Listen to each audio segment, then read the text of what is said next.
Ako si Christina Yabot, nakatira sa Buting, Mendoza Street.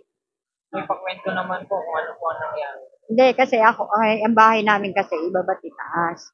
Ngayon, yung apo ko dumungaw sa bintana. Akala niya may away. Ngayon, nakita niya, pagsilip niya, nakita niya may apoy na. Tapos yung apo ko bumaba sa hagdanan. Sabi niya, Nay, Nay, bakit? Sabi ko, ano yun? Nay, may sunog. May sunog, sabi niya, dyan no, sa, dyan sa kabilang bahay. Kamag-anak ko rin yun eh. Bumaba kami, tumakbo kami, wala kaming dala. Dilabas ko yung nanay ko, mga kapatid ko. Tapos, pumunta ako doon sa may sunog. Sinilid ko, may apoy na nga talaga, malaki ang sunog. Yung doon sa, puro kamag-anak namin yung nasunugan eh. Ako naman, hindi ako ganong nasunugan kasi naagapan ng bombero. Umakyat sa amin yung bombero. Na ano na agapan na hindi ako masunog masyado. Na nasunog lang ako, konti lang. Yung bubong, saka yung haligi namin. Yun, tapos, nagkagulo na nga sila. Ano, doon na sunog, umabot na sa, sa kamag-anak namin. Yung buong ano na yun, puro kamag-anak eh. Namatay nga yung ano doon, mag-ina. Dahil, Nay, nadamay lang po ba ang bahay niyo sa pinagmulan? hindi, kumbaga, dikit-dikit kasi ang bahay namin, kumbaga, ganyan lang. Pero kung di umakyat ang bombero sa amin, madadamay kami. Umakyat sa amin ng bombero sa taas, kaya naagapan. Pero nadilaan na kami ng apoy. Yung bubong namin, nasira na rin, tsaka yung plastic yung nasunog na rin yun. Tapos yung dingding namin, sira na, inano siguro ng Meralco para mabuhusan yung mga katabi namin bahay. Tapos bumaba na sila. Buti nga naagapan. Kung hindi kasama kami sa mauubos talaga ang bahay, naagapan ng bombero. Ang tagal pa, kasi hirap sila, maliit lang iskinita doon eh. Eh halos dikit-dikit lang ang bahay. Nay, sorry, sino pong ulit ang kasama niyo na sa bahay niyo? Yung apo ko, nasa taas siya.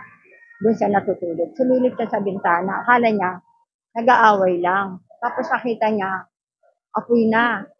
Tapos sumigaw siya, bumaba. Eh sabi ko, ano yun? Hindi ko pa. Sabi niya na, sunog, sunog, baba na tayo. Sabi niya gano'n. Wala kaming dala, bumaba kami. Ngayon, nung paglabas ko, sumilip akong gano'n. Nakita ko, talagang umaano yung apoy. Ang bilis na lahat ng katabing bahay na sunog. Namatay na yung mag-ina eh. Tapos yung dalawang mag-ama nakaburong dyan. Nasa taas kasi sila sa teklo. Eh, hindi sila agad makakababa. Ngayon, yung anak, ano, ah, munta ng labas para humihina sa puno. Ginawa, umakyat siya. Siya ang nag-ano sa tatay niya. Ay, natutulog yung tatay niya.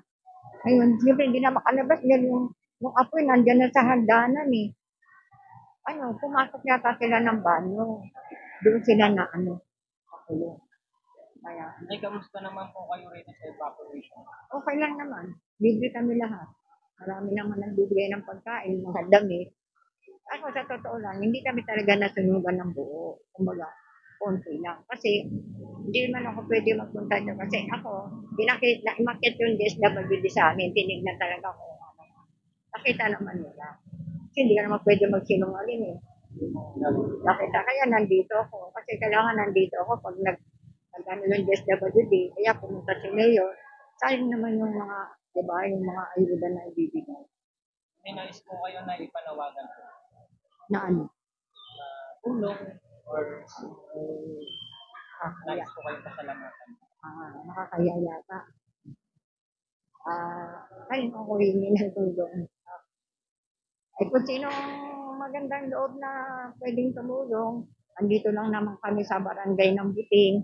Andito kami ngayon. Yung mga kamag-anak ko, wala na talagang matitirahan. Kasi talagang ubus na ang bahay nila. Wala na silang maanuhan. Naubos eh. Wala nang silang matitirahan. Ano naman po na yung masasabi niyo sa tulong ng ating barangay at ng lokal na pamahalaan? Okay lang. Okay lang naman. Okay lang na tumutulong naman sila. Kami, dito kami, lahat libre kami, sa kuryente, lahat libre. Sa pagkain, yung kapitan namin dito, okay lang. Yun. Tumutulong naman sila. Yun lang po na maraming salamat po. Salamat din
Salamat.